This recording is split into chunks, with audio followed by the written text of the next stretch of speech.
I'm reminded of the concept. It's like in physics and economics. I think it's called ceteris paribus uh, clause Yeah, or everybody et knows that. al. Et al. Yeah. And it's like, who's going to fight through it, right? And persevere. And, whether it's football, life, finances, it's all similar in my mind. It's like, how do you get through that? Because you see the bigger picture. I think that everybody brings something different to the table, and I think that's actually the whole point. Like Joe's obviously ready to go. Tom's ready to go. I do appreciate this sort of dialogue, and who the heck knows where it goes, just like we're talking about. I've got one or two things that I also might throw at y'all. I've been looking forward to this call in particular, just knowing who's on here. Hello and welcome to the Durham Talents Channel. My name is Jesse Durham. I teach people to live and leave a lasting legacy. For today's episode, I'm going to be having a discussion at our roundtable. Everybody that's at today's roundtable has had an introductory interview sit down with me. So make sure to see Mark and Tom, Joe, everybody that's here today. Make sure to check those out if you'd like to know more about their backgrounds. Today, we're coming together to chop it up. We're going to be talking infinite banking. We're going to be talking finances. We might talk football. That's already been taking place, but we hope that you enjoy. All right, so let me say again, welcome to everybody that's on here. I appreciate you guys carving out some time from your schedule to join this particular kind of conversation. Again, I've already encouraged everybody, Tom, Mark, Joe, to check out our one-on-ones where we're sitting down and getting to know who you are, where you came from, what connected you to infinite banking, and those are all worth a listen for sure. But I knew that that wasn't going to be the last conversation that I wanted to have with y'all here on the channel. So thanks for showing up for today's round table. Tom, thanks for being here. Jesse, always a pleasure. I was really looking forward to this. And, thankfully I know Joe and Mark, so I'm feeling at home here in good company. So looking forward to it. Yeah, Joe teases me because he never knows, who's going to be here, what we're going to do. And I kind of like that. It does keep us on our toes. And, that even makes me think of a scripture. There's a scripture that's somewhere along those lines of being instant in season, meaning, be ready, be ready. Mark, let's get a word from you. How are you this morning? Oh, I'm great, Jesse. Like these guys, it's good to be here, and we've all been together before, actual meetings besides Zoom meetings, which is kind of a treasure these days to get to actually shake somebody's hand. So it's good to be here. Absolutely. And that's, well, you're reminding me of something that's neat. I've not met any of y'all in person. What a connected world we're in. What a case of tipping domino for us to even be able to do this. But I'm definitely looking forward to all of it, right? More of these, the in-person, everything. But we have. So for anybody that is curious, me and these fellows have spent some time together in an IBC mastermind context. And again, that's a big part of why I would want you guys to come onto these conversations, because you have participated in venues like that. And when I have things that cross my mind that I wonder what Joe would say about this. I wonder what Mark's experience would lead him to say about this. I wonder if Tom's ever come across this, and those types of things. So let me just make it open for you guys this morning to get us started. I might have one or two things that I'd like to run by y'all. But what's going on in your world? Anything that you'd like to share from your personal walk, any personal updates with infinite banking, clients that you've been helping, prospects that you've been answering questions to, anything at all? So I'll start because it is come up more recently. You listen to enough news, which I'm trying to reduce that dramatically.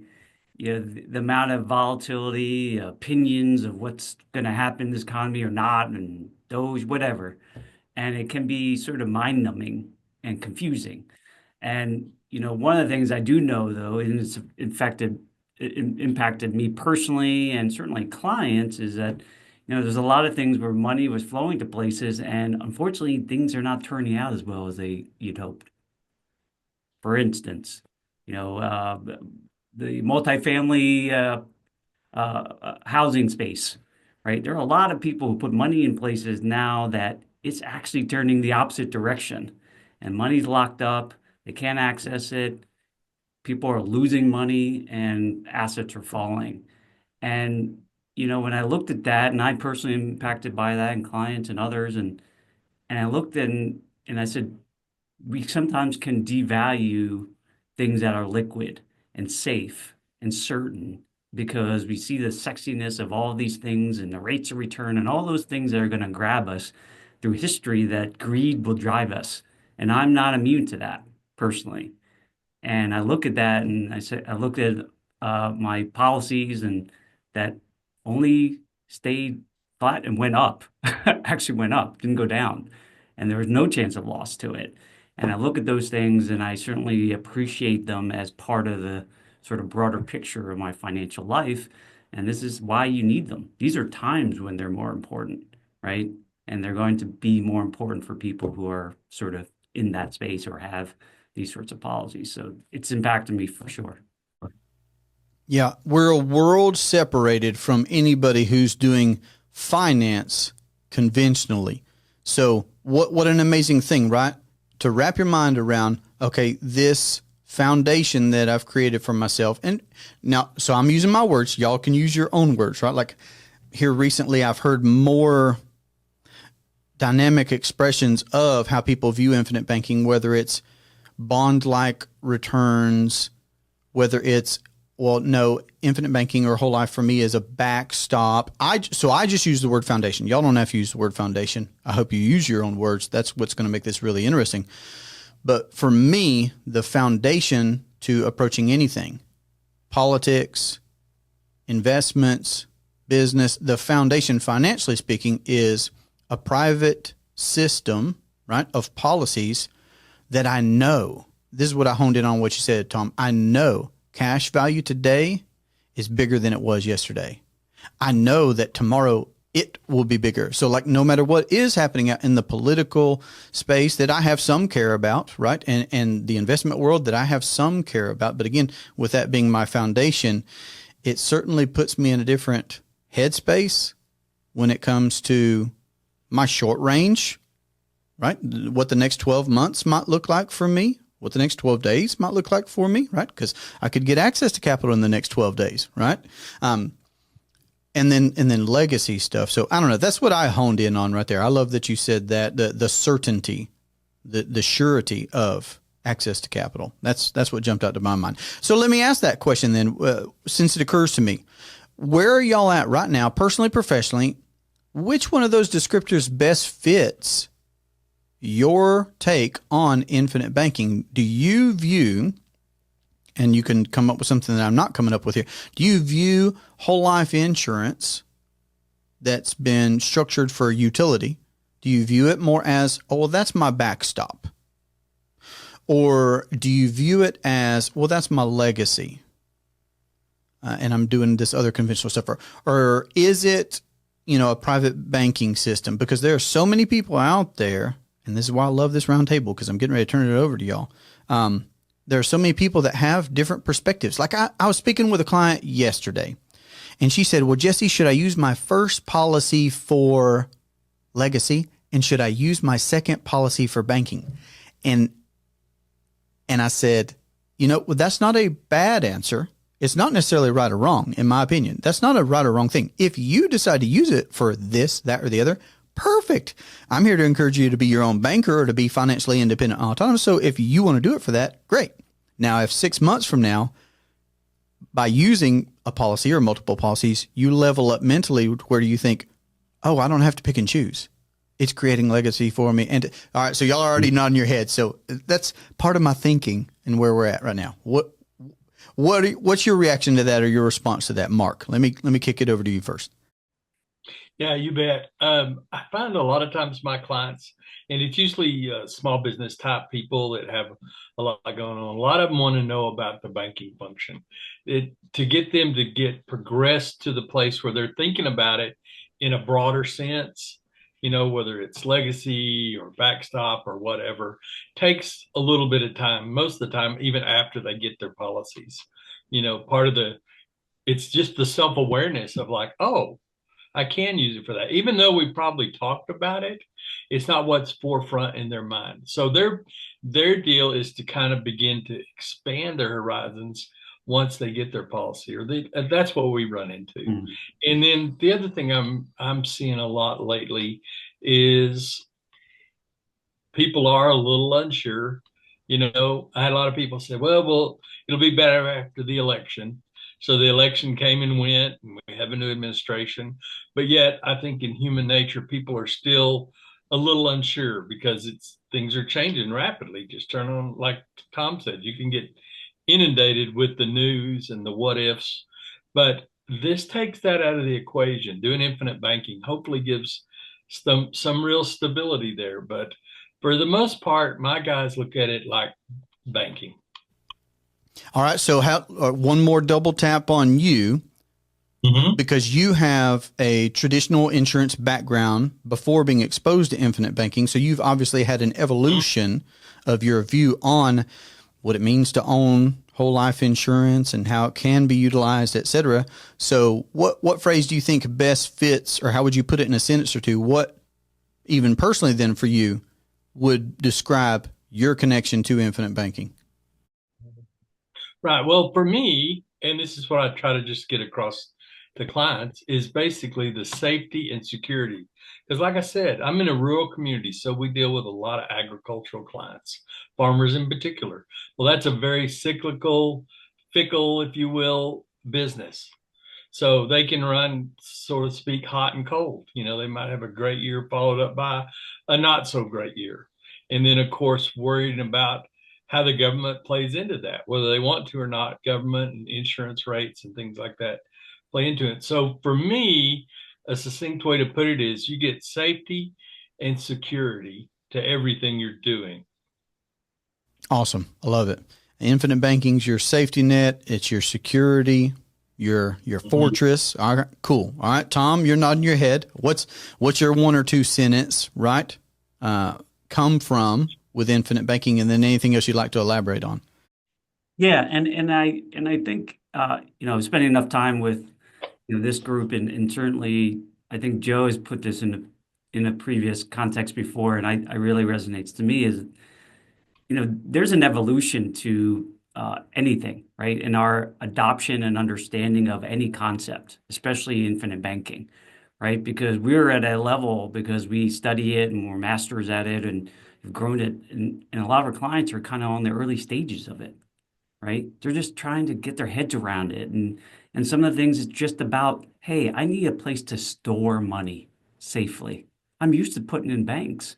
And so a lot of clients are starting there as a foundational piece. I'm good at managing positive cash flow. I got to store it somewhere. Okay, let's start there, right? And then you can go to, class 102 and 103 when you're learning how to leverage it for broader purposes. And that's what I love about infinite banking generally, because it pushes your mind to start thinking broadly outside of what we are typically taught. But just like anything, it takes time, right? What's the phrase that always gets passed around in infinite banking? It's not taught, it's basically caught, right? Because you absorb it, it empowers people to start thinking and controlling their own wealth. But sometimes people can overcomplicate it, and I'm guilty of that myself. So I've sort of come to realize that some of it is just like basics. I want to store, say, and save money, but it all depends on the client and kind of where they are. Obviously, I've adopted it a little bit more broadly for my life because I see it. I see it and experienced it, and I can see the broader lens of how it could be used. But I also can appreciate that people are coming into this with not all that knowledge and experience with it, and so they're hesitant, just like anyone would be, just like I was when I first started, right? And I didn't do everything with it, so for me, it's really become I call it, like you call that, a foundational piece of my life, right? Because I'm thinking generationally down the road here, so my policies serve all those different purposes, and I do think they're infinite, right, in a lot of ways.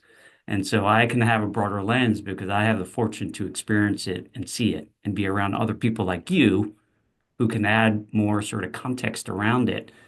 But a lot of my clients are still kind of growing into it, right? They're starting to build it and the confidence around it. So I just kind of help them lead them down that path as they're ready for it. And that's kind of how I view it. And then they can see the power of it themselves. Because me telling them, not going to work, right? I could tell them all day long, right? They're going to forget because they haven't absorbed it, right? And adopted it. And I have to be patient with them because they have to kind of find it for themselves. Right. I'm hearing and thinking that, okay, it's time and then application that are maybe the two big factors for someone to be able to absorb, to use your word, to be able to absorb infinite banking more. All right. So I'll keep giving you a bit more of a visual, and then Joe, I want your feedback, because again, in my mind, yesterday, I'm on the phone with this lady yesterday. She's getting her first policy. We're looking through that illustration, answering questions, and it's beautiful, right? Because I can see where she's at just by how she's talking, the types of questions that she's asking. It's really interesting, right? For her to ask me a question like, well, okay, I'm getting this policy, love this policy. Yes, this is everything that I wanted. I'm going to be using this for, and for her right now, even though she has several kids, she's just going to be storing capital, at least for a time period. Several kids in the family, big family, lots of good things happening career-wise, husband and her moving up, great things going on. So part of her thinking is already even looking ahead and her asking about multiple policies. And yeah, would that one be the one that I bank with, where this one's the one that, is creating me legacy? Because she even said, listen, we're on a cruise ship next month. When does this policy go in force? And I like going back to that. There's nothing wrong to me with a foundation of protection first. She's like, if we have an accident, on a cruise ship, that's so unlikely, but that's where her mental space was also, right? We're talking about legacy. We're talking about access to capital. But at the end of the day, she's like, when's this thing going active? And I said, give it a couple of business days. This thing's going to be active. You're giving me the green light. It's going to be good. So it's just really neat.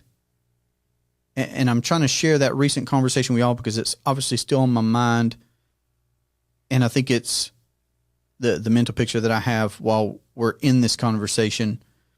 Joe, what's your one or two liner on your come from with infinite bank? I know he cringed. I said one or two. He can't do one or 2 days worth, one or two paragraphs worth. I don't know. Oh man. Let's try. All right. So I think if we start, Nelson was big on classification, right? And he would say classify by the major characteristics of something. If we start there, it kind of leads us down the correct path, right? And he would refer to this as a banking system or money management system or cash flow management system. That's like the platform, kind of what Jesse was originally alluding to, or I'm sorry, what did you call it? Not the foundation to do everything else. It's the jump off point to do everything else from. I think actually here, Tom was alluding. Oh, I can't share. Wow, you're putting me in a box today, Jesse. No. If you want to share something, I'll make that possible where you can do that, and I'll say that I appreciate something that Tom said that I meant to and I forgot because he made me think about so many things. More caught than taught. That's so good to, like, we all know that and we've used that phrase. I need to make sure that I keep using that phrase. Y'all know what I mean? Like, I've used it before, said it before, but it's so true. I need to keep saying it. Well, today well, let's start with this idea of a journey, and kind of bounce between two slides here, but one of these is not mine. This is mine, where I just kind of started to try and classify what I was the major characteristics I was trying to write down of what I was hearing out in the world regarding this.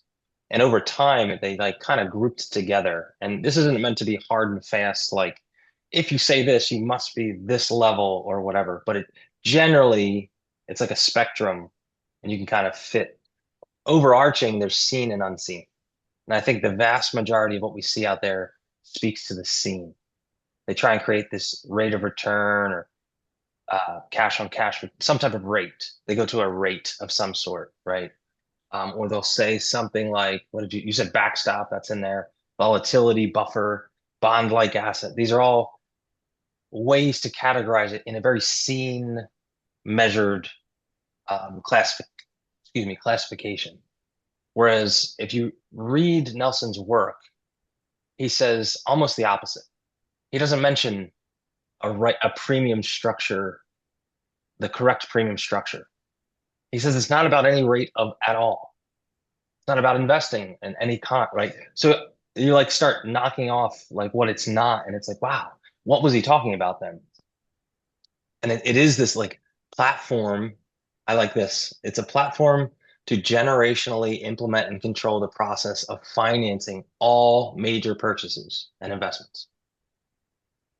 Right? It's about behavior. It's about it's not you're comparing chess pieces. I'm saying this is what the chessboard's made of. Right? It's a totally different. It's like 4D compared to you're comparing 1D, 2D, 3D. This is 4D. You're trying to compare it at 1D. It doesn't work. It doesn't fit in that box.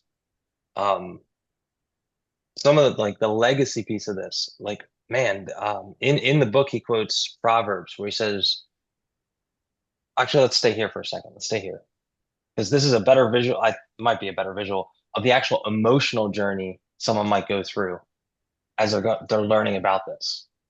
Right? You Ooh, a get kind new of visual. Okay. this is not mine. This was I don't even know where I got this. Somewhere maybe LinkedIn or something. I saw it and I loved the peak. Then someone like loses what they thought they knew, right? And then they actually start learning the truth, right? It's like they get super excited about this cool silver bullet that's going to fix everything and be the best bond-like asset backstop thing ever. All the rates of return, they get all their cars for free and everything's great. And then they learn that's not the case. They sold you something, they embellished. That's not how it actually works. And then they're like, what did I do? Oh my goodness. And they have all this remorse. It's like, but if they stick with it, what is set up can probably deliver something like that, just not in the timeline you thought. As you use it and grow with it and experience it, your confidence and conviction start to come in play. I really liked this on the emotional side of the journey as you're going through stages here. And each one is like a little version of that, where it's like you start out, no, I would never pay more than $1 for this life insurance. Right. And it's like then you learn, oh, that's probably not, that's a very poor, very weak understanding of what's going on here. And you slowly climb up the ladder, only to realize to get to the next step, you have to unlearn what you thought you knew was true. So it's twice as long as this. You go up a step and you have to go back to blank slate. Then up 2 steps, then back to blank slate. Up 5 steps, back to blank slate. Until you can finally get to the point where you understand this is the platform. This is the, or what did you call it? The foundation, the foundational element to do everything else from.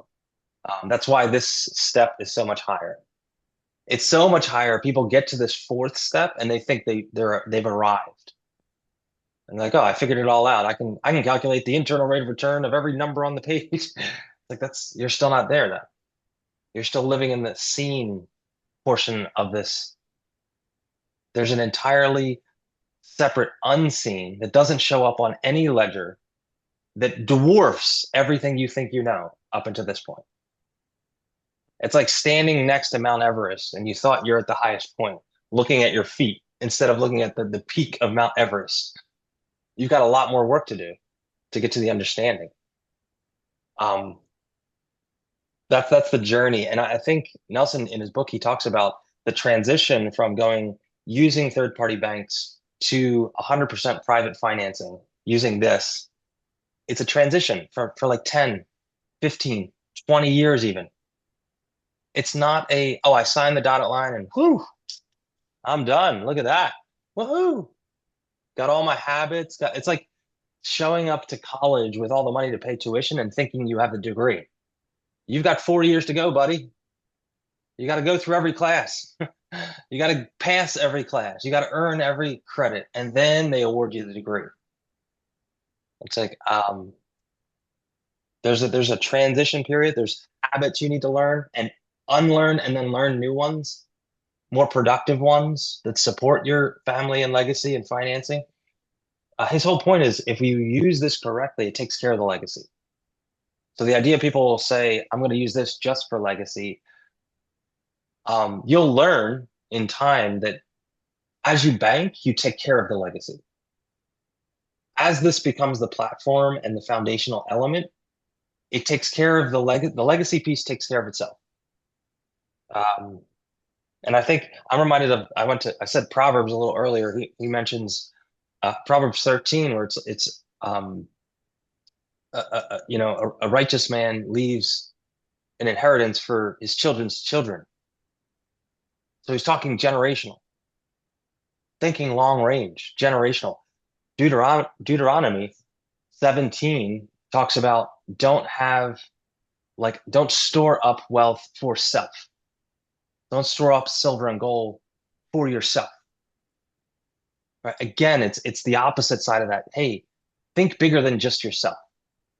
If you're doing this to support your community, if you're doing this to support your family, if you're doing this for the next generation, that's all healthy and good. But if you do it just for yourself, egotistically for yourself, it points you in a bad direction. Like you mentioned the word greed, that really stuck out when Tom was talking a little earlier. Greed is a terrible, like some ugly things come out of greed.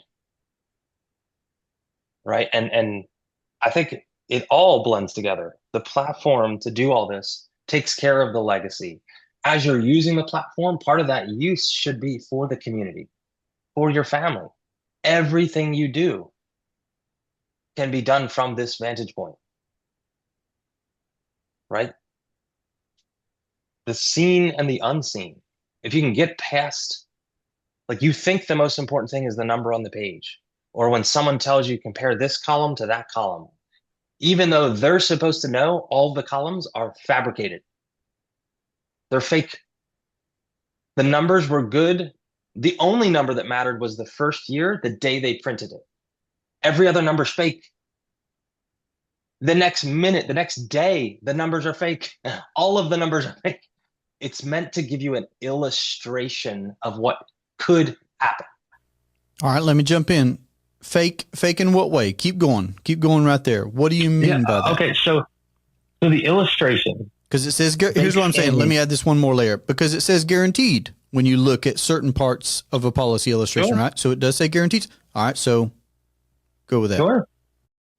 Yeah, the illustration is designed to be illustrative in nature, to show the relationship from one column to another column over time. It's not meant to say, my cash value will be this on this day. The dividend will be that on that date. The death benefit will be this on that date.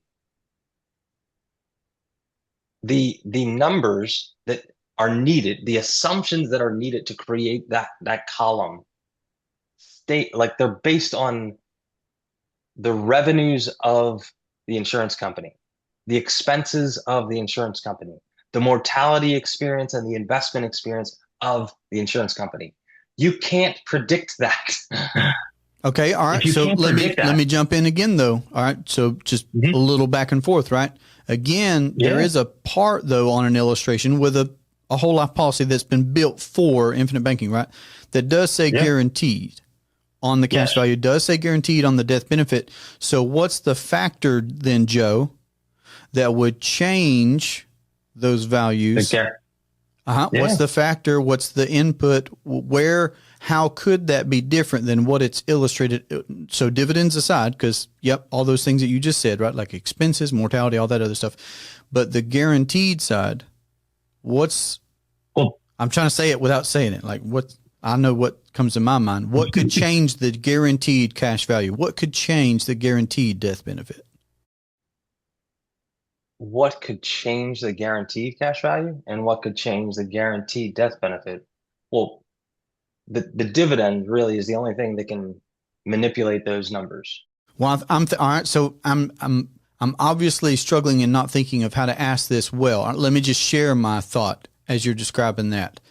the behavior of the owner of the policy. If they don't pay the premiums, meaning at least the regular minimal contracted, regular scheduled type premiums, because if a policy is built, properly, hopefully it's able to accommodate extra premiums. And that would, of course, change, cash values and dividends and death benefit, but only in an upward direction. But the only way that's occurring to me is that a person would experience less cash value or less death benefit than what is guaranteed is if they say only paid a minimal, base premium instead of the regular scheduled premiums that are showing. Right. So what I'm saying there is, and trying to get confirmation from you, is if someone pays their regular scheduled premiums, can they or can they not anticipate the guaranteed cash values and death benefit that is being illustrated if they do pay those premiums? So partially, yes, but each company is a little different. Within even the guaranteed column, if you have certain riders on your policy, the riders are like a Trojan horse that allow, depending on the company, depending on the rider, depending on the stipulations, read through the contract, can allow the insurance company to help to surrender the additions. Right? If that makes there's a cost attributed to the rider. If you just buy, for example, let's take a 1090, 10% going to base of your premium, 90% is going to a PUA, dynamic PUA, and a term rider to support the premium. If that's a blended PUA term rider, and you do not convert all of the term, the cost goes up dollar for dollar. Like eventually, where it ends is whatever death benefit hasn't been converted costs that much to maintain the coverage. So if you had $1 million term that was not converted late in life, let's say you have super longevity, you're 90, 100, like the annual premium will be the death benefit. Like go print your level 20 or level 30 term and then look at level like year 31 through 35. Look as long as they'll print the numbers 85, 95 years old. Look down there and see what the annual premium is compared to the death benefit. It is approaching the death benefit, meaning the cost element of this can undo all the premiums you've paid all the way down to your base insurance. So the structure, like if you just did 100%, 100% base insurance and there were never a dividend, sure, that's guaranteed as long as you pay the premium. See there, I thought I was asking a simple question and I just moved the whole conversation from where we were to policy structure, which is a good conversation. But so you're making me, I thought I was asking a simple question, but that's right, Joe, are we talking about an all-base policy? Are we talking about something with riders? Are we talking about something that's blended? And then there's some behind the scenes things that, you might not see how things are panning out. So, all right. So then I'll just reiterate and I'll kick it back to you and you can keep going where you were or keep going with this or whatever. But I'd underscore what you said about be familiar with your policy contracts that you have, that you're going to have, that you're considering having, and policy structure does matter. All right. Feel free to go back to where you were or keep going where we're at now, whatever you want. I'm just going to keep going. I think the one thing to point out, though, just like you said, at the simplest level, right, that, that there are guarantees built into this, certainly for the base aspect of the policies contractually, right? The word is guaranteed in that illustration, even though, like, Joe, you said it properly. It's an illustration illustrating what it could look like. However, you cannot put guaranteed on something lightly, especially in the financial world. So in that respect, in what we talked about, simplest level, you pay X, there's a guaranteed cash and a death benefit for the base policy. That is guaranteed, right? The only way this is going to fold is if, the life insurance company and that industry folds, right? The company folds and can't pay, right? That's why we work with companies that have been around for 100+ years, right? Right. Have solid foundations themselves and how they operate, right? And so we can trust in them. But then as you kind of layer things in, then there's some potential flex to them and flexibility for us, right? Because we can choose to contribute or not, right? And as you build that on, things can change, right? Then the guarantee structure does start to morph a little bit. And if anyone thinks about the other end of it, where you're talking about IULs, index, all these other things that get lumped into IBC, the levers and pulls on the insurance side grow in terms of what they have access to. And then we have less control. So you just got to know what you're getting into. Yep. And so I'll just say this: behavior, human behavior. That's where Joe's direction in that particular point in the conversation was making me go, is like, well, that's the good thing, right? Is that, when I'm talking with this lady yesterday doing that policy illustration walkthrough call, I'm saying, listen, this is what you're anticipating paying. This is what you wanted to pay. This is what it's going to do and look like, illustrated right now, right? And remember, you have these levers. You can pay less than that regular scheduled amount, right? Because of how the policy's been designed and with what company it's been designed. And that's why everybody should be familiar with what they have. But that's what I was thinking about when Joe was describing what he was, is, well, behavior. Behavior is what can change the values of the policies. And that's great because we can have the flexibility to pay less than we anticipate wanting to pay. But what if, you get a phone call and you just lost your job? That might change the next month or two or three or whatever, right? So you've got that lever. Your human behavior, when you own that policy that's been constructed that way, will allow you to pay less. And you still got a death benefit. You still got a cash value. You can still earn a dividend. You can still access capital to help you weather that storm. And then the pendulum can swing the other way to where when you get a Christmas bonus or you get an inheritance or some other windfall, if you can accommodate more capital in that policy, your behavior can change the values on a policy illustration also. Because if you can pay extra premium, well, the death benefit's going to go up. So it'd be wrong. It'd be fake in that sense, right, Joe? Because if you want to go back to where you were there, the illustration is going to be changed, because if you paid extra premium, the death benefit grew. And if the death benefit grew, cash value grew, and you can stand to earn bigger dividends, right? So human behavior, that's what I wanted to underscore right there. And I mean, just like, what do we say earlier? I'm reluctant to say the Latin version of this, but et al. So like there's a economic and physics principle that all else being equal, with no external influence, this will play out. And that's basically what you have. That's all modern financial planning. Everything since 1985, when the CFP board became super marketed, and that was like every little thing has a million disclosures saying exactly that. Hey, these are just assumptions. As long as the wind doesn't change direction at any point from now for the next 50 years, you're good. This is exactly how it'll play out. But past performance can't be predictive, so it's not future, right? We can't use that, but it's the same. It's the same idea that,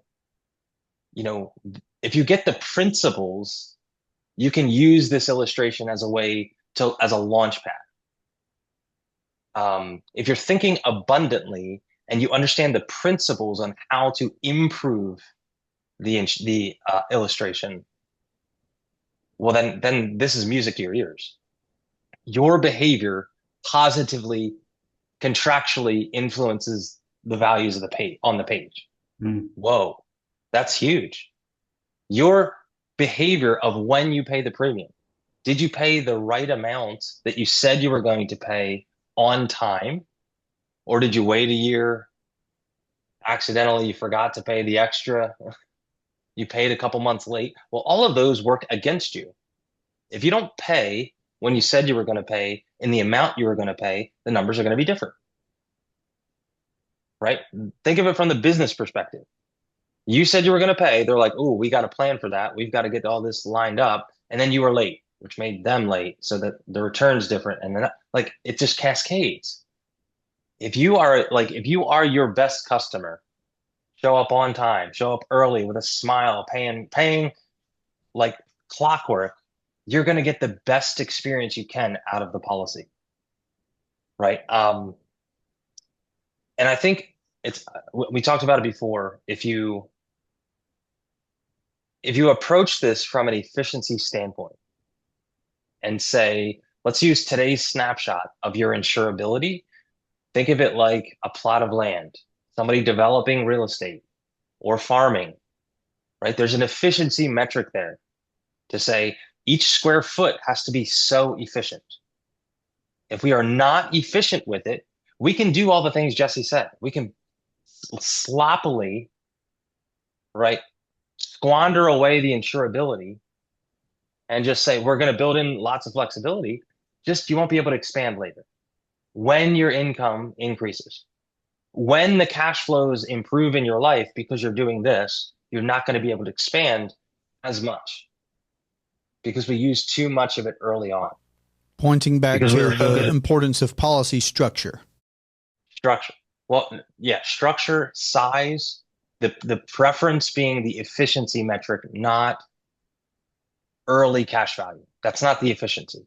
The efficiency is how little death benefit can absorb the maximum cash flow and still make it work in your life that you can bank. Maximum cash flow, minimum death benefit, and still be able to bank when you need to bank. All right. So Not I'm not trying to pick on your words. All right. So when you say, because that's in the book, right? So this is another good point. It's something in the book. It's something that people will read or that we would encourage them to read, or maybe that they already have. So when Nelson or you, Joe, say something about minimizing the death benefit, maximizing cash value or access to capital, what's your definition? And everybody can go in turn. What's your definition, or how would you talk about what minimum or minimal death benefit is or means? Jesse, I'm so glad you asked that. Here's a little visual I just whipped up in the last 5 seconds. Good, because I'm wanting to go back to both the other visuals that you've already pulled up. I was wanting to have you go back to them. All right, so keep going with this one, though. Okay, starting bottom right corner, if we just think this through, this is an adaptation from Nelson's work, and I just overlaid one of the insurance companies I'm appointed with, so this is Lafayette Life. Focus bottom right, maximum death benefit per premium. The maximum death benefit per dollar of premium is term insurance.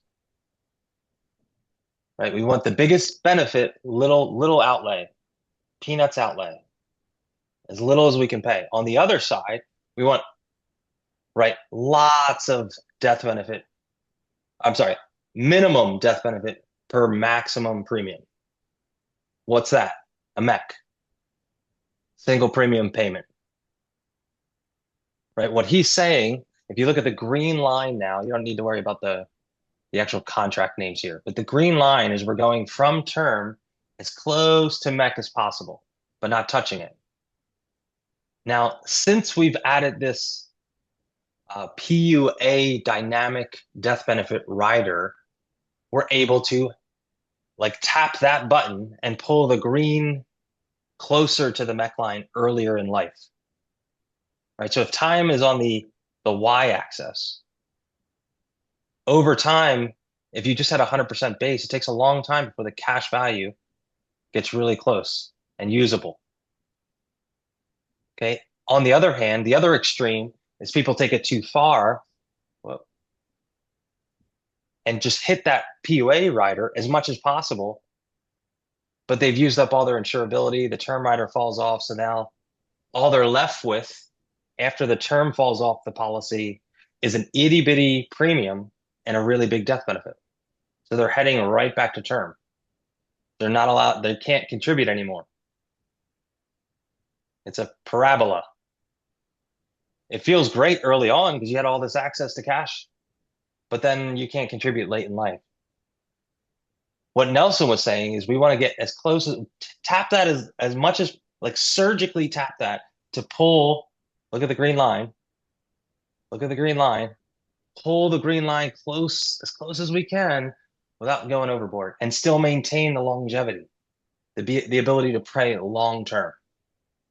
That's what I mean by efficient. We want to get as close to what the IRS and the life insurance and the contracts will let us get and maintain, right, our ability to bank. All The right, leave 100%, your. Sorry, I was the going to tell you hundred to leave the percent. visual up for another minute. Oh, Sorry. yeah, yeah. Let me go back to it. Hold on. Put that right back But up. there's Sorry about also that. one thing that comes into play with this as I look at that, Joe, is, just like anything, someone asks me, well, where should I invest? That's that question. And that's a very general question, right? Because Mhm. obviously they're investing for a reason. There's a purpose. And there's also the second component of, I think, is time frame, well, how you look at it, right? If you're trying to invest for 1 year versus 30, there's a different sort of perspective that if you want to describe it into efficient or non-efficient, right? And so when you look at this sort of span of time, right, or options here, someone can say, to your point, like, it's really efficient at the beginning, but inefficient at the end, right? Thank you. Because, right? And so part of it is really understanding the breadth of what you're looking at because obviously a 1090, yeah, it's super efficient right off the bat. I got access to so much cash, right? So quickly. But you don't see the long-term impact of that down the road to your dividends, to the ability to contribute to it. So, those are the lenses that are much deeper in conversation around this versus just a death benefit or cash value, right? And that can easily get lost. And it can get complicated very quickly. So let me ask this question to y'all, and here's why I asked you to pull this back up, Joe. Didn't mean to cut you off. I'm gonna kick it back to all y'all, but let me ask everybody while we're still looking at this screen, this visual, because Nelson has a similar one in the Becoming Your Own Banker book. What if someone sees this visual and they see that MEC line and they say, well, then why wouldn't every policy that I get, so I'd like to hear y'all's answer to this, why wouldn't every policy that I get be that 10 pay right there? Why wouldn't I do that? Isn't that the best? Isn't that putting me close to, snuggling up against where I'm wanting to be? On one, like the efficiency is twofold. Okay. The efficiency is not just current year and cash value, it's your whole life. So it's yeah, you can do that. And in 10 years, you're done paying in. You still have cash flow needs in your life. Are you going to stop earning money or spending money after 10 years? No. So then what you have this opportunity cost of those dollars that starts in year 11 after you're done paying into this. So now every time you're paying cash, the opportunity cost, like you're robbing your future self, your future potential, because you're paying cash. The growth on the bank isn't paying you money on dollars you've paid cash. They're not paying you interest on that. So that lost growth starts all over. You just started the clock over. When you pay up the policy in 10 years or 20 years, that's why he says you should aim for at least like the lowest is age 65. That's all you can get your mind wrapped around to pay premium. Pay out to 65. But keep going.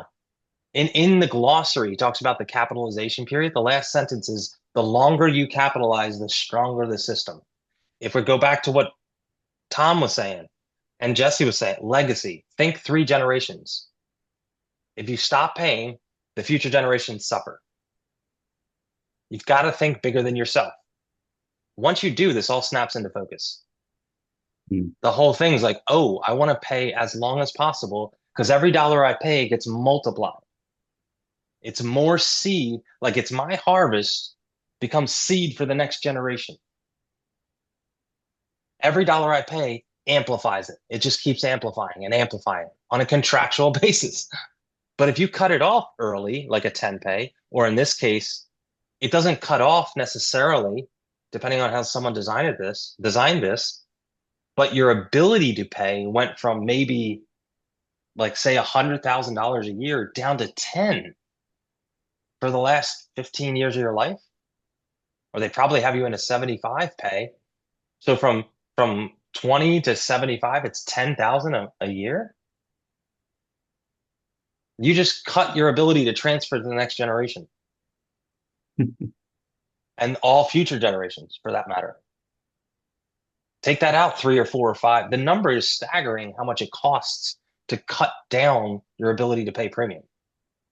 And I'm sorry, like I say this all the time. The first generation to get this, it sucks.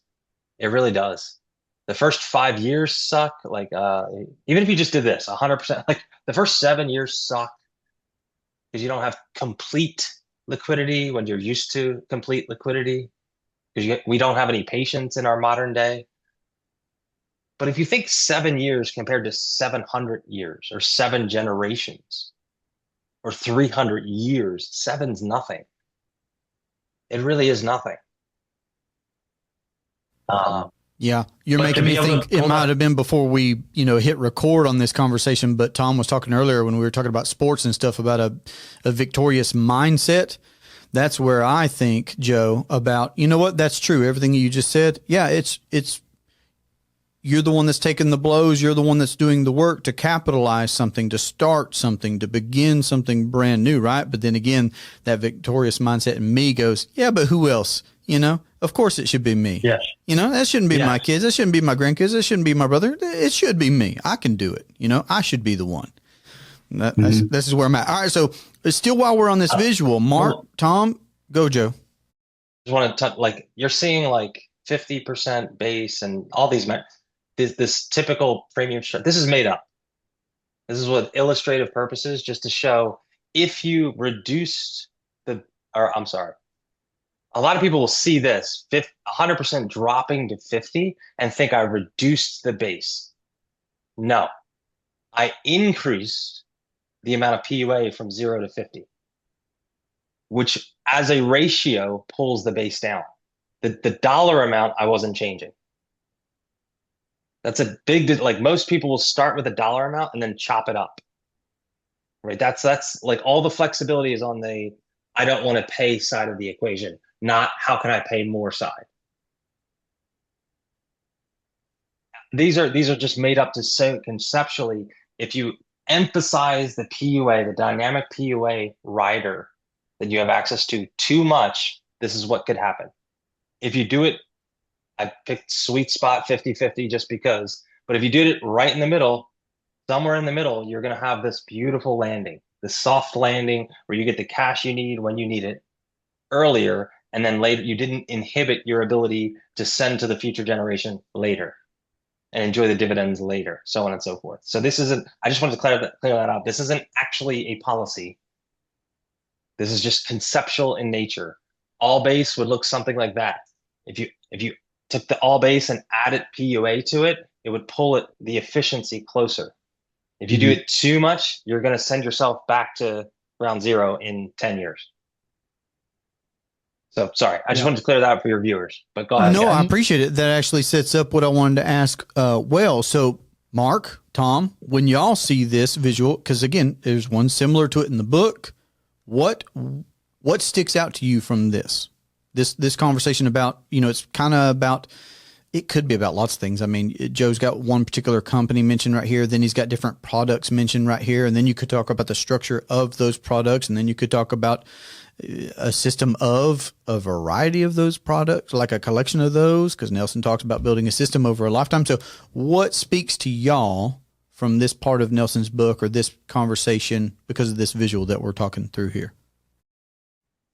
Yeah, I think the thing that comes to my mind, and Joe alluded to it some when we were talking about the 10 pay, but when it comes to policy design, and I see people doing this all the time and I don't understand it, but we're always looking for a way to, extend the amount of premium they can do. And a lot of times that depends on the term rider, but then you watch people wanting to write 7-year, 10-year term riders. Well, you've kind of still shot yourself in the foot. So we're always looking to, do the 20, even 30-year term riders if possible, because we're wanting people to have the maximum opportunity to pay in. Plus, you find that the longer you take that out, when the term rider drops off, the death benefit that goes away with the term rider doesn't look like such a major hit to the policy, because by that time, and time is your friend, the base policy and the added PUAs have built the death benefit up. So it's just a little blip instead of a major thing. And you stay much better in Met compliance. So we're a big proponent of long-term policies. Yeah. And I would underscore again, that's where behavior plays a big role. Like if somebody's doing infinite banking well, following the principles that Nash lays out, that change from, the term dropping off, the death benefit potentially decreasing some is offset by your behavior of using the policy and paying extra PUAs that increases the cash value and increases the death benefit at the same time over those 20 or 30 years. Those are all great points. Tom, what sticks out to you? And when I look at this and, I think, I start with kind of more the belief system around this, because where I think, my first policy was a paid up at 65. And I never learned about IBC at the time. This is years and years ago. So it made sense, right? I'm going to retire at 65. I'm going to hang it up. I'm going to stop contributing to this world, right? Retire, right? And so this sort of philosophy broadly, outside of, policy design and such, it's really about, to me, thinking long term that I'm on this earth for so long, I'm meant to be doing things and adding value for as long as possible. Yeah, you are. World. And so what that's also going to require in my life is continue to invest and to buy things and invest and control my capital forever, for as long as I'm here. So if you believe those sorts of things, then you want to be able to pay this for as long as possible, right? Because we're going to need that. That's the thing that we need to sustain our lives and, continue to, exist and invest in things we want to do and whatever, live our lives, right?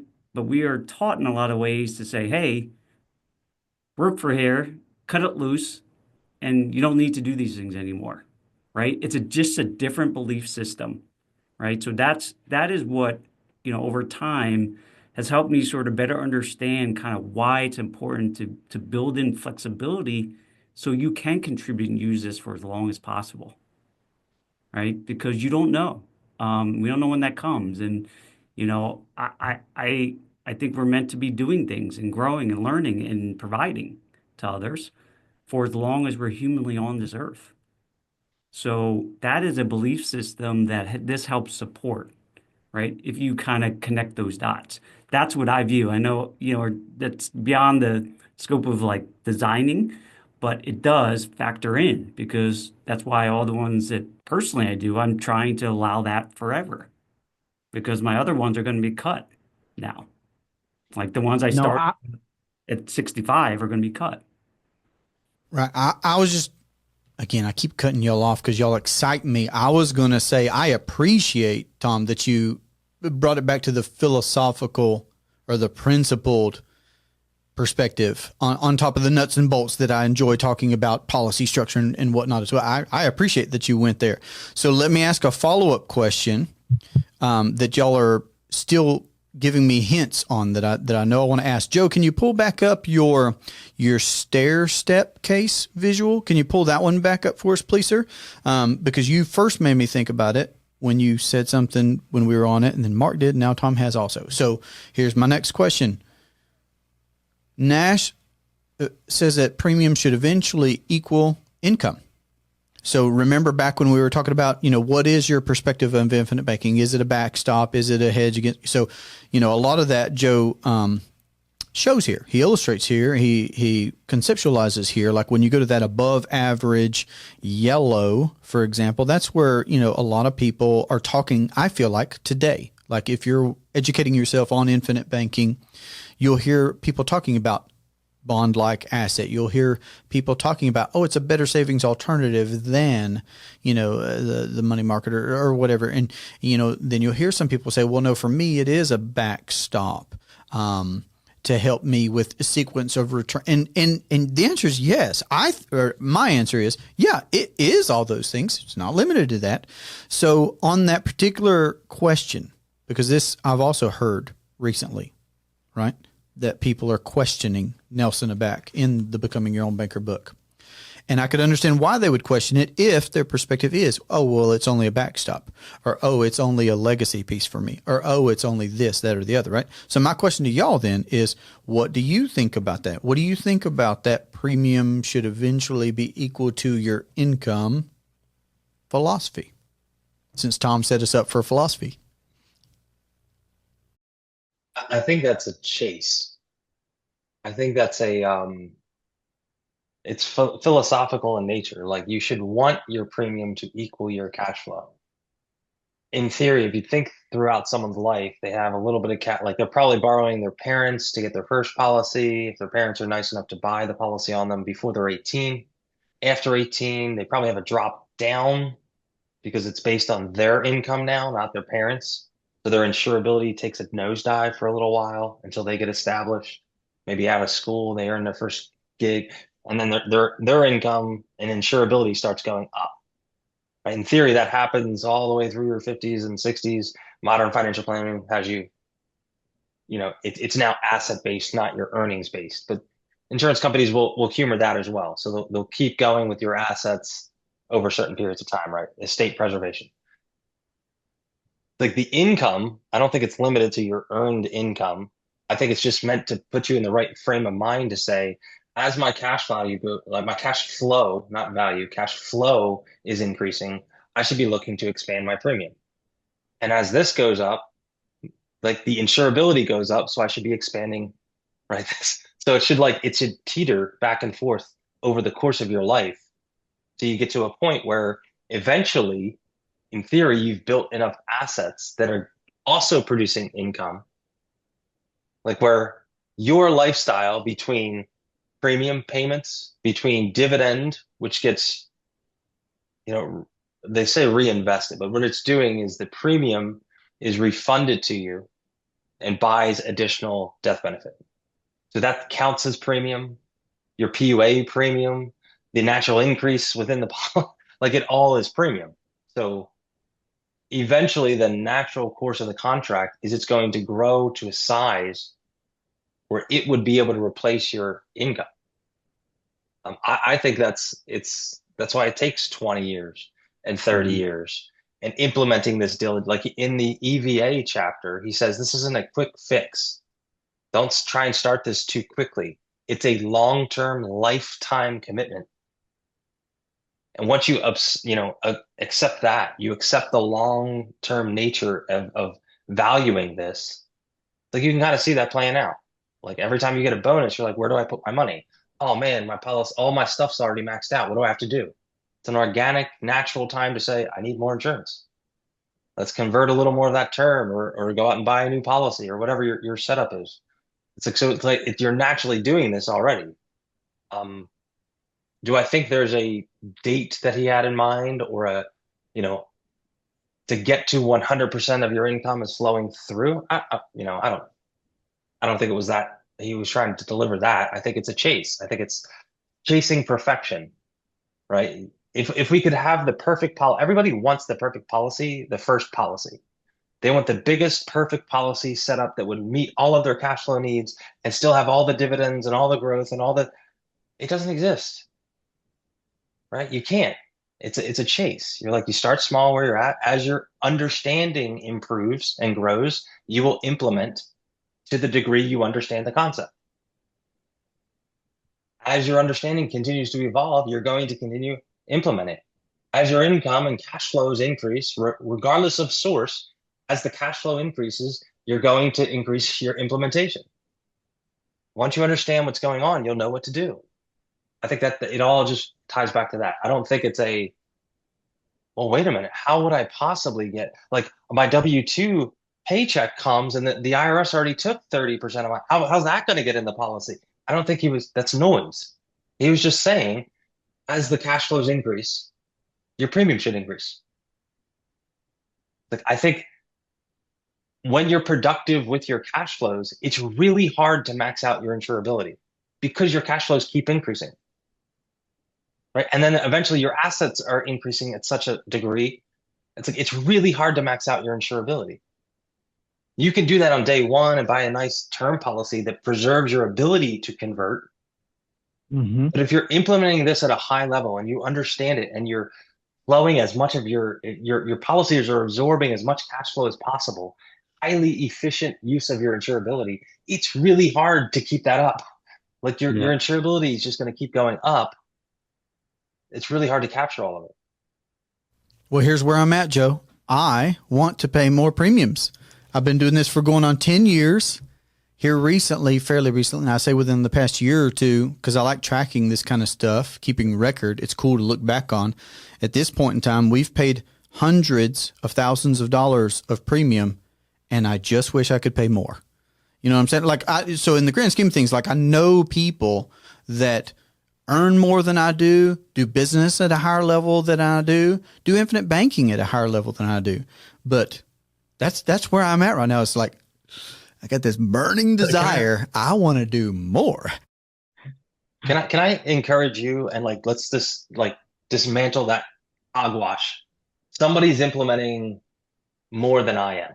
And people naturally will go down to this scene level and say, Jesse's premium is $100,000 a year. Man, mine's only 10. I guess I must be too small. It's like if my 10 happened, like this is gonna be weird, but say that was 100% of my income, I'm implementing at a higher rate than Jesse if he's a multi-billionaire and only putting 100,000 in. Okay, it's all perspective. It's all about you and your personal economy. Just because the number that I'm paying in premium is bigger than your number that you're paying, that's irrelevant. Right. The How absolute. much, right? It's how much is flowing through your life. How much do you control? Yeah, for sure. I did only mean that as a perspective against my former self. Yeah, I'm not trying to play a comparison game. I don't want it. I wouldn't encourage anybody else to play a comparison game. But I also say that kind of stuff because there was a point in time in my infinite banking journey where I couldn't have said that and it be true because it hadn't happened yet, right? So I'm also trying to say that to be encouraging to people that maybe are only 2 months in the game, right? And they're on this conversation with us and they're like, wow, there are other levels to this, right? So I'm just trying to acknowledge that, hey, there have been people doing it longer than me. They inspire me by the things that they say and share and stuff like that. So I'm not trying to play a comparison game, and I don't think that people should. But at the same time, you guys inspire me, other people inspire me, and I want to perpetuate that. But I appreciate you looking out for me, Joe. That's one big reason why you're my buddy. You man, Yeah. you're doing big things. So So go the on. what? So Jesse, the one thing I would say, and I absolutely concur with Joe on that, and I know you're grounded. So like, I know you weren't meant to say, you're trying to compare yourself to others. You just see you're using for inspiration, which is great, right? Um, but I also recognize just in human nature, and again, I just use myself and what I see. The when you learn certain things and you gravitate to it, and it could be a big change for people. Like this whole philosophy can be a pretty scary, daunting change for people to think this way, right? To put all my income into here, right? Even that concept. Um, and just in human nature, when we want to do something like dieting, we're trying to do the extremes to get there, right? And it usually doesn't work, right? Because we bounce back, right? That's why diets don't work, right? Because we try to compensate so greatly to go the other side versus how do you grow into it and make subtle changes to it along the way to continue to keep them sticky. And I've seen it myself. That's why I say this, because when I go switch to the other side too quickly, I haven't sort of absorbed it and sort of adopted it completely. I'm just rushing because I feel like I made a mistake or something and I need to compensate now, right? Well, change happens over time. And I think people who adopt this sort of philosophy, and certainly IBC, I encourage them to move into it slowly, right? Because they've got to. I mean, I really do because I think it gets stickier, right? When you get into it fast and excited and then you kind of swing the other side, it loses momentum and you almost forget why you're doing it, right? I've seen it. And it's like, okay, how do you take a measured approach? Just like we're talking about long term, this is not a fast, quick thing for people. right? Even though people want it that way. That's why the 1090 thing's so attractive, right? It's fast, gets me instant sort of gratification, but it misses the bigger sort of concepts around it, and they might never get there, right? Because of it. So I say that to say, aspirationally, it's a good thing to be trying to get there. I think I've thought of it that way. It was never a particular goal of mine to do that, but I'm always looking to try to continue to add, right, along the way as things in my life are growing income and assets. So it's a good chasing. I love that thing. You're chasing it. You probably will never ever get there. That's okay, right? It's a And good chase though. it's so worth like, oh, there's so many good things you just said, Tom. Man, I love it. Okay, so it's a chase, and it's a chase for the first generation. The second generation, they get significantly closer in that chase because you just gave them a ton of seed with your benefit. Right? When you pass that on, the death benefit is now their seed for their crop. Hmm. They get so much closer, and the future generations get even closer and closer and closer. It's a chase, though. I'm reminded of the parable of seed when you said someone that starts fast. It's like the seed that's scattered on rock that doesn't have deep roots. So when the winds come, the plant's ripped out, right? Or the bird pecks it up. As soon as they hear the next flashy thing, the crow comes and pecks it right away and they leave, right? You want the seed that gets on fertile soil, that gets nice deep roots, that's properly has the foundation it needs, and it weathers the storm, right? I love that visual. Yeah, you need. I hope whoever you're working with is giving you this educational experience, a tailored, collaborative, journeying educational experience where you're able to exhaust yourself. Like I use that terminology here to say when you're on this, like pick this level 4, the yellow, it's exhausting to unlearn that methodology of thinking to then try and learn this new way of thinking. It's exhausting to have a Mm. coach walking you through that and helping you exhaust the flaws in that, pointing out gently, guiding you through the flaws of that to get you back to this. Man, it's worth taking the time to get it because like I said, people want to start early because they think if I don't start now, I lost out on the compounding of that. And true. But if you start too quick and abandon it, the cost is much greater. If you slow is smooth, smooth is fast. If you get it right in the beginning, you're going to implement in big ways. You'll be fine. You'll make up plenty of ground much quicker once you understand the concept rather than trying to get started and then trying to judge it based on these things. And the next TikTok generation comes out and has a new way of thinking about it. Maybe cash on cash is the big thing, or I don't know, whatever else comes out. And now all of a sudden you're distracted and you're like, oh, well, I didn't do that. And now I got to start over and I need a new policy to do that. It's like if you have the deep understanding of the principles and the why behind what you're doing, the generational why behind it, you're unshakable. The future is a certainty at that point. You know what's going to happen. It's just going to take time.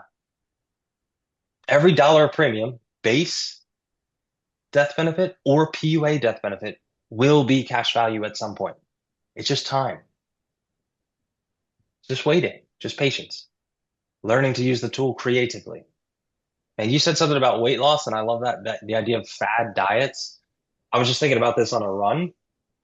Weight loss, those fad diets and the fad workouts they're all about, it's like, how do I lose a bunch of weight?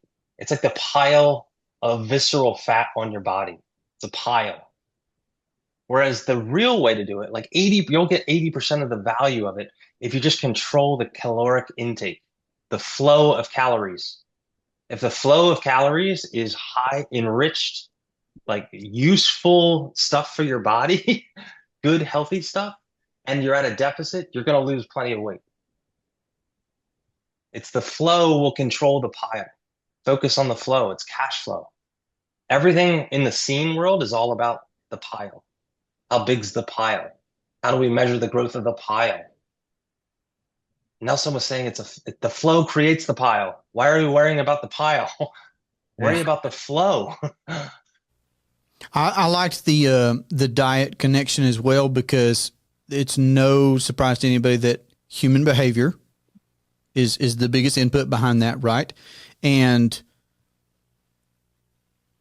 then principles. Like, so what jumped in my mind? So just me, I prioritize protein with meals, right? So that'd be if I want something on my plate, the first thing that I want on my plate is I'm going to pick protein. That's where I'm at, right? Like, that's a principle for me.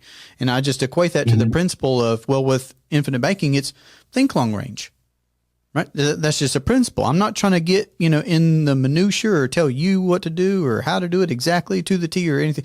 But, protein's a priority on my plate, just like thinking long range is a priority in how I approach infinite banking.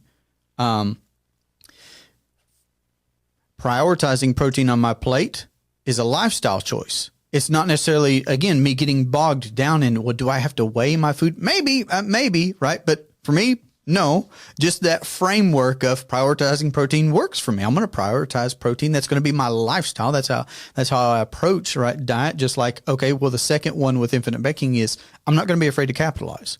That's just going to be a lifestyle choice that I have. That's going to be a behavior that I'm going to control. That's going to impact my financial world just as profitably as prioritizing protein is going to, impact me there. So man, yeah, Tom, I really like that. I wrote a couple of notes on that, right? And then caught more than taught. Like, if I prioritize protein on my plate and my kids see me doing, chin ups, so like, look, it's going to be more caught than taught, because I'm not saying, well, you do this, you did. I'm doing it. So I feel like I could go on for a long time, and y'all could too. Mark, let me directly kick it over to you here. What are your thoughts again on that visual that Joe had, or when we were talking about, premium should eventually equal income? I'm thinking I'd like to ask you all a follow-up question on that, and I can go ahead and mention it right now, which is, passive income, because there are people out there, just like people who question, should premium eventually equal income? And people say, yes, no, somewhere in between. Well, what about passive income? What about using, policy loans or policy withdrawals or access to capital from whole life policies for passive income? Because some people say no, some people say yes, some people say somewhere in between. So anything that's sticking out to you, Mark, I'd love to hear from you. Sure, I appreciate that. I think for me, because I'm 65, so I'm kind of like, okay, I can see the need for passive income, rapidly approaching, and so, yeah, I think it's great for that. We run into the situation of, oh, why didn't I start earlier, or all that. We can beat ourselves up, but it is there. I think it's fine to use it for that, but I do think you have to have a little bit of caution. If you branch off into just passive income, how does that affect how you wanted your legacy to go? Because if you just do it all with policy loans, obviously it's going to come out of your death benefits. So I think you have to be a little thoughtful there, going forward. And then what are you going to do if you get it up to the point of where it becomes a taxable event, those kind of things? How are you going to address that? So I think it's fine, but I think you have to really put some thought into it. You can't just do it willy-nilly. So I think it's a good plan. If the cash is there, chances are you won't lose all your death benefit because you can't borrow all of it.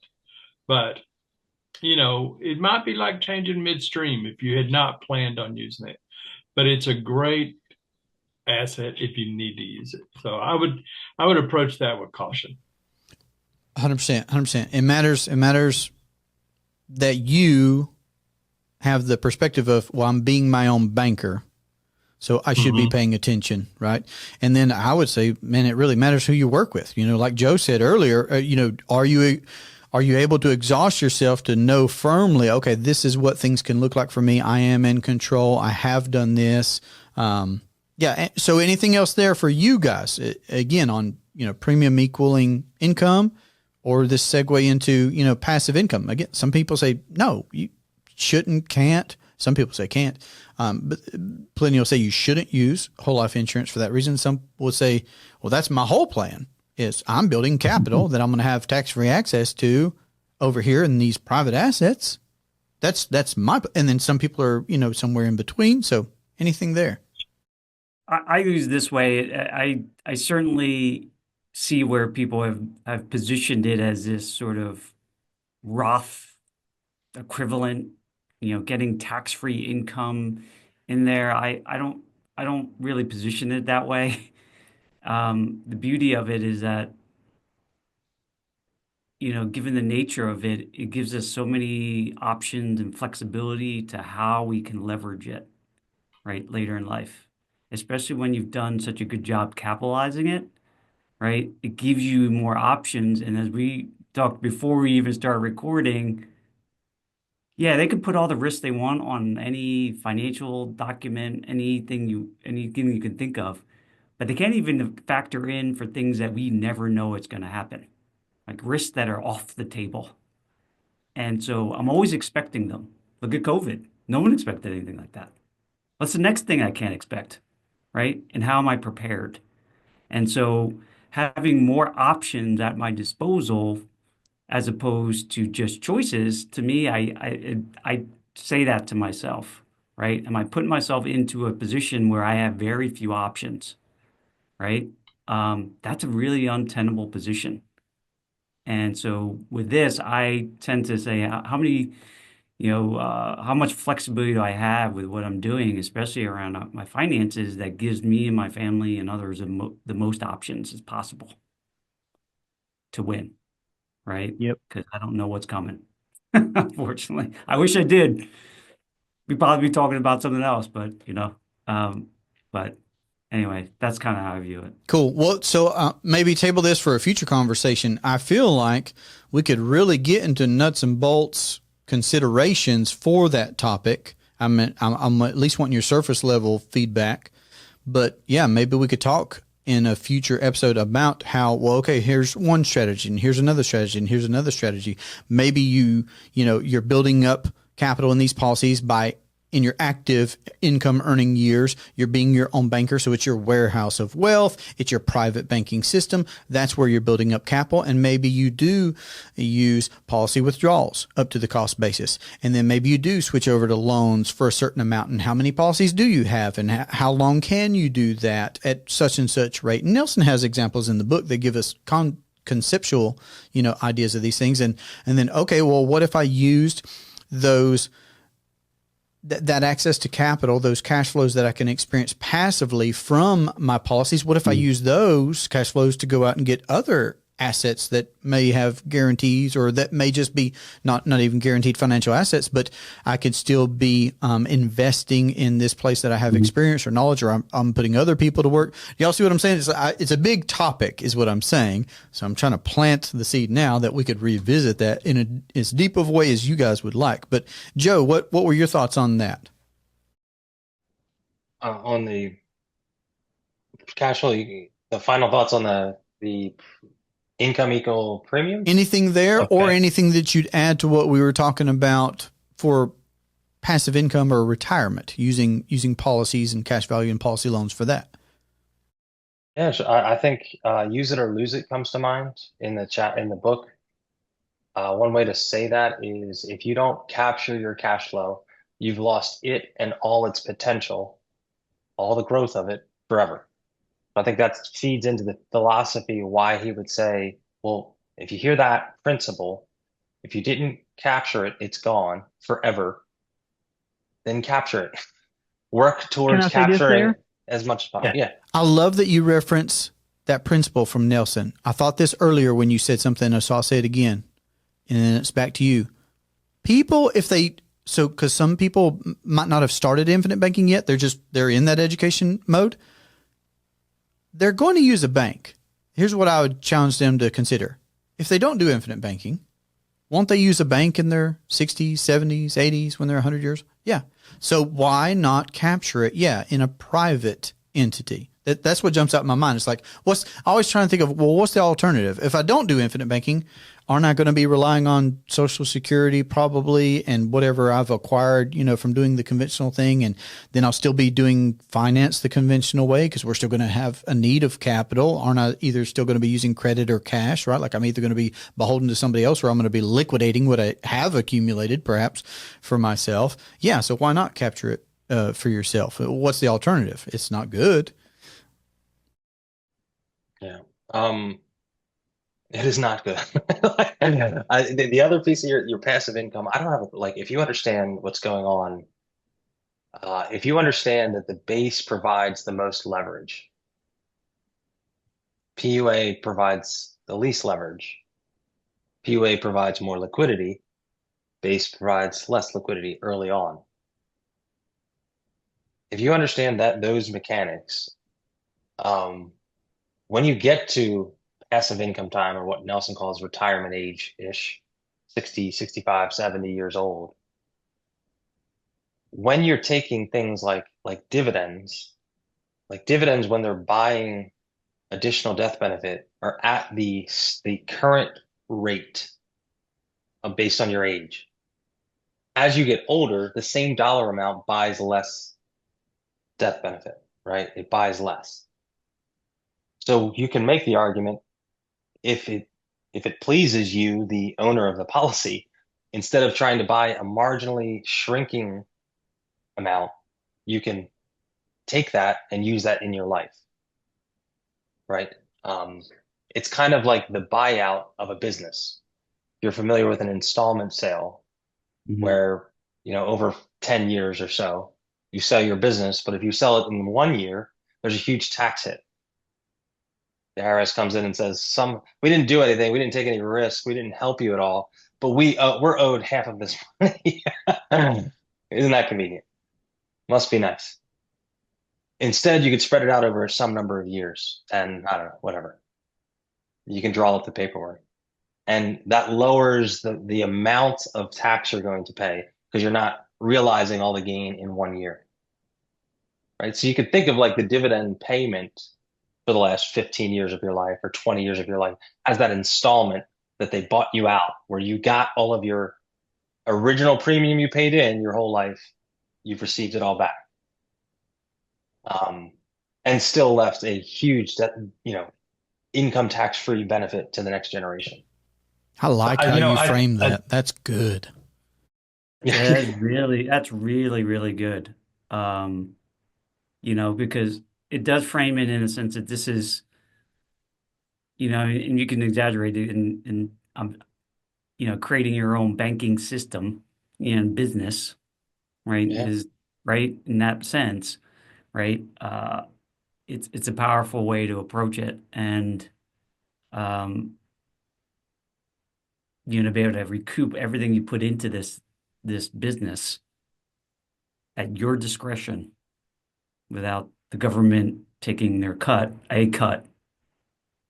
is pretty cool. That's a really good way to frame it. I wish I could take credit for that. That's coming out of Nelson's work. And it is, honestly, but I like how you put it. I like how you put it. He said banking's a business, but I like how you put it by elaborating on the tax implications and how you worded the installment versus the big hit. And it's his idea, but I like how you put that. But you were going to say more. Keep going. I was just the more I talk to people, the more I spend time in the book. It's 92 pages. People think, oh, he just willy-nilly wrote this. It's got a lot of weird I'm guilty of it. Watch the first video, Jesse. I read it 4 times over 10 years. I was like, what is this dude talking about? Like airplanes and grocery stores. How is this even remote? Just, if there's one thing I can trust me, it's all in there deliberately. It's all like he condensed decades of experience. Like he produced for decades as this was his job, his business. One of his businesses was doing this for decades. He condensed that into a 10-hour seminar and then condensed that into a workbook that's 92 pages. Most people don't even know about the seminar to watch the seminar with the book. right? But like study the like he didn't. There's 5 editions of it.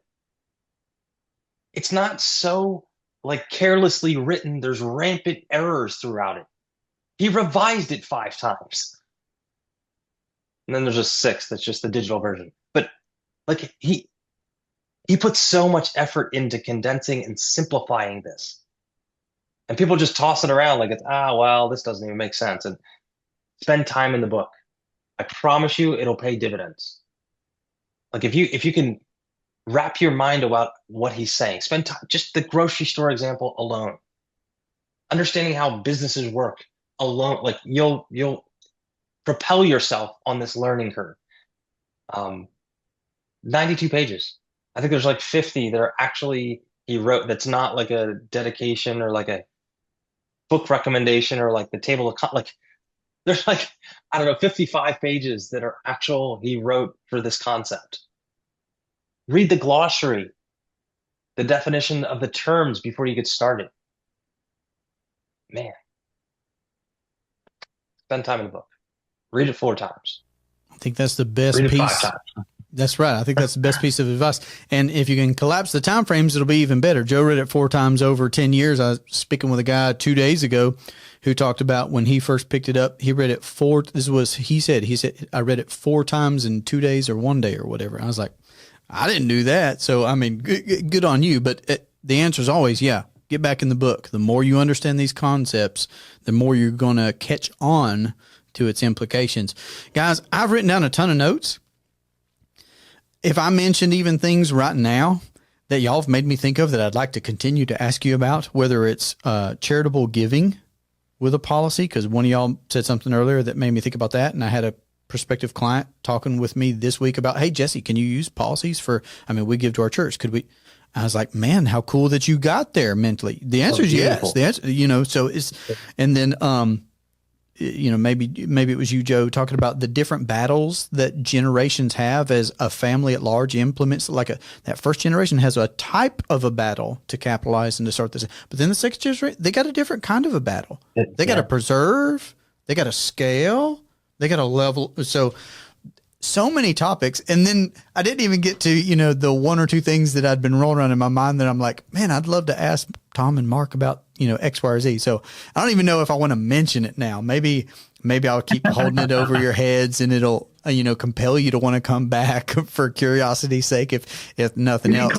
Jess, we need cliffhangers for the next round. Cause, and I do appreciate this because, we are, even though we've studied these things and know the mechanics very well, what I do appreciate is that we've all come at it and experienced it differently.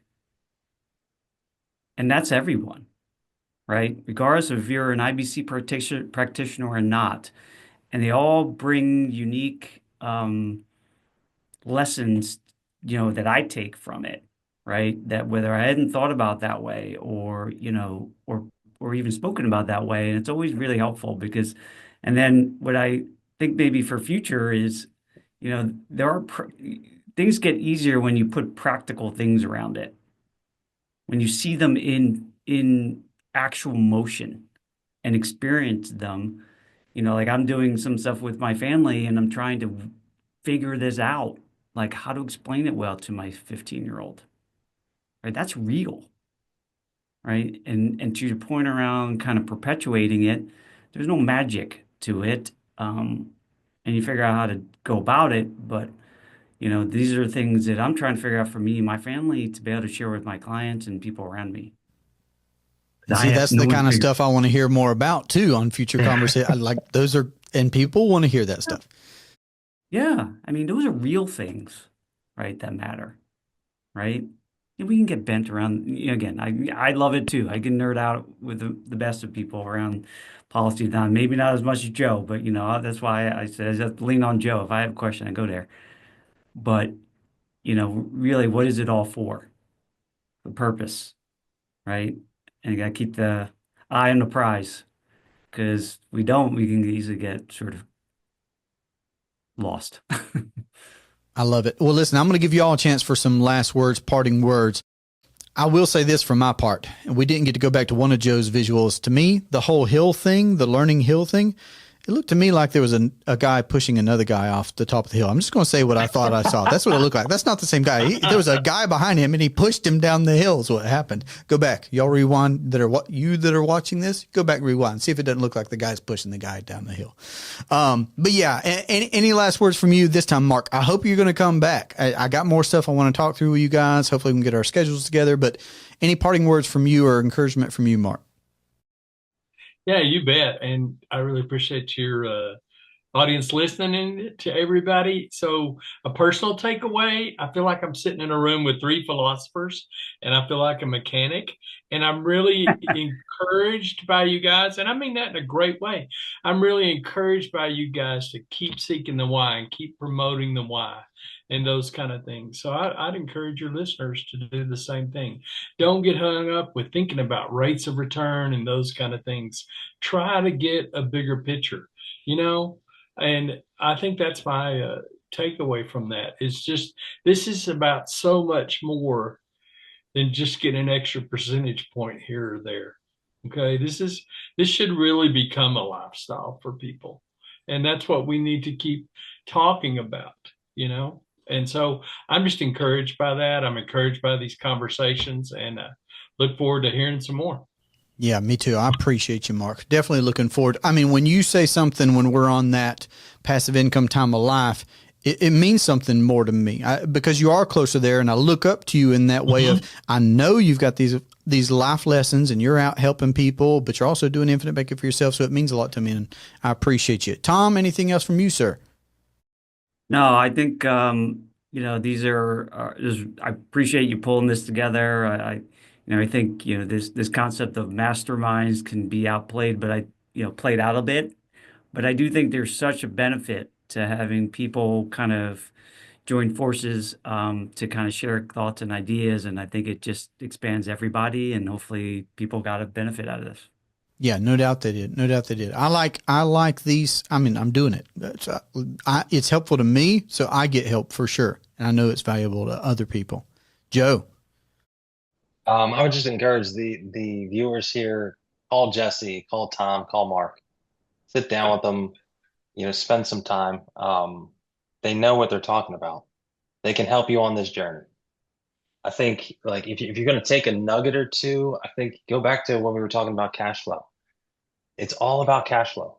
Like, and we instinctively know this, right? Everything in life, like whether it's studying for school, you can cram at the last minute and try and get the whole pile of knowledge in your brain for the tests, and then you forget it.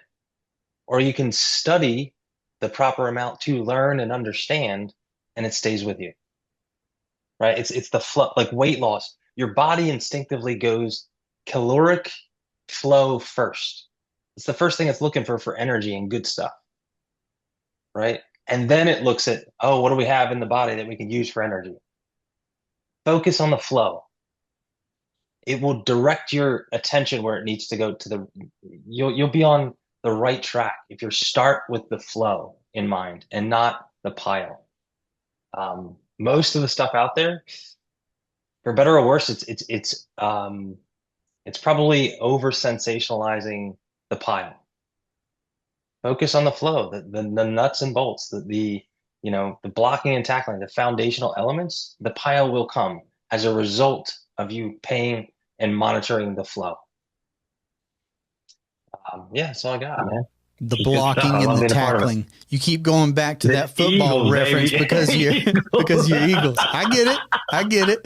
Guys, I can't tell you enough how much I appreciate you. This has been so valuable, and I'm so now anxious for the next time. So we got to put our calendars together. For everybody that is listening, these gentlemen's contact information will be in the show notes so that you can get in touch with folks. If you have questions, feel free to put that in the comment section. What would you like to hear us address or discuss or break down in the future? This has been a great pleasure for me. I look forward to our next conversation. My encouragement is that you learn to live and leave a lasting legacy. Have a great day. Take care. So make sure to check out my interview. Make sure to check out I'm just going to leave this in there. This is going to be so fun. This is where the extras and the bloopers show up. Beautiful, guys. The whole stairway of enlightenment. I'm a child of the 70s, love rock and roll, love Led Zeppelin. I prefer that to be called Stairway to Heaven. Yeah, heaven, baby. I love that too. So I know you're good at All right, I'll cross it snowboarding, out Joe. and What put about heaven on guitar? there. Can you play guitar or Yeah. anything? A little bit. I actually don't have it with me. Oh, but, yeah, man. I started to learn during the COVID lockdown, so Oh, taught how myself a cool. little bit. Hey, maybe Yeah. we'll start a band. I can play drums. There you go. All right. But Mark, looks like Love you're it. our vocalist, sir. I hope you're ready. Oh, in a former life, I used to play keys, but that's been many years. Something I've been saying to people a little bit more is like if you think of the saying "great minds think alike," I'm not a huge fan of it because I think what they're trying to say is everyone who's seeking truth all sounds the same, right? Because truth is objective, it's not up for interpretation. So everyone that's seeking truth and getting close to truth all sounds the same. Well, some people don't truth believe being- that truth, Joe.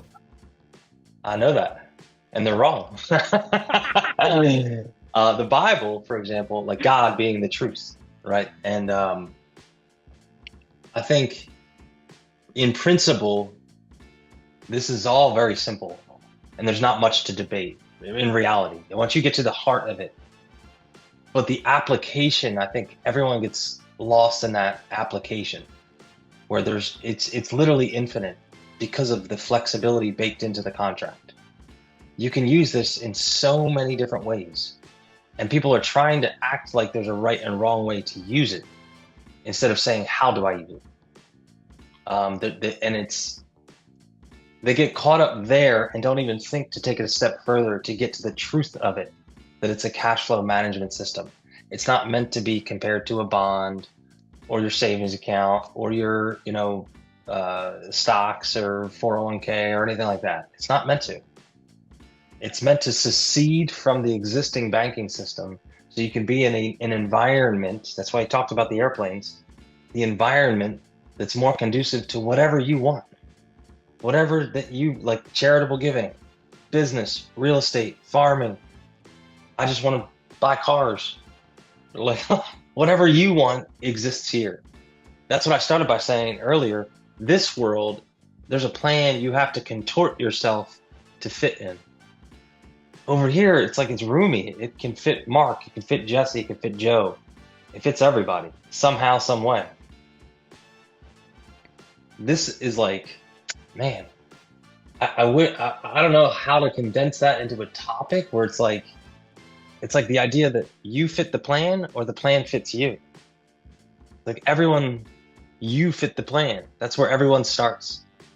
And you have a choice to say, I want the plan to fit me. And when I change my mind, I want the plan to adjust. And when I change my mind again, the future's unknown, my preferences will change. The plan needs to accommodate for that. Some of the core principles that I operate off of are, I put a premium on flexibility, certainty, and simplicity. And it's like those three words crush modern financial planning. If you change your mind once they set you up to contribute to a 401k, you can't get your money back. Not even in 5 years. And everyone seems okay with it. But if you say that with you can't even access the money. If you do a 529 and use it for a car, flat penalty, tax. If you use your HSA to, go on a trip, flat tax, penalty. It's like it's you're contorting yourself to say, oh, that money can only do this thing, so it can't scale. It's only doing this thing. And that money over there is only doing, where this is like all the money works together in a big reservoir and just gets bigger and bigger and scales and compounds contractually. I don't know how you simplify that for somebody. Well, I know that I Or even just for a typed on talk. my phone what you said. You can fit the plan, and the plan can fit you. That's what I wrote down from what you said. picture I had when you were describing that, Joe, is the picture of going into a men's store or a tailor shop, or going into Target and buying something off the rack, a suit off the rack. They probably don't sell suits, but buying a suit off the rack, one size fits most, okay, versus a bespoke tailored experience where one size will fit you, and as you change, we will alter. Okay, you're not limited, by what happens. So it's the difference between an off the rack experience and a bespoke experience. Life does not fit on a spreadsheet. There is no, like, that means, like, the sun can't move too much, the light can't be different, the wind can't blow, the earth can't shake, the waves can't go, the bird can't go by. Like, everything has to be exactly right, and this will work out. And that's kind of what, like, modern financial planning relies on. They throw it in a spreadsheet, and the spreadsheet has to, all those assumptions have to work out, and then you'll get the 99%.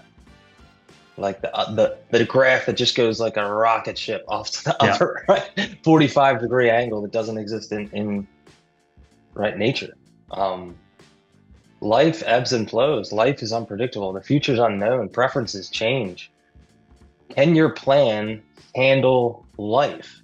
Like, do you have to conform to the plan, like constricting yourself? Or is the plan abundant enough to allow for that? Most plans force you to adapt your life to the plan. It's like,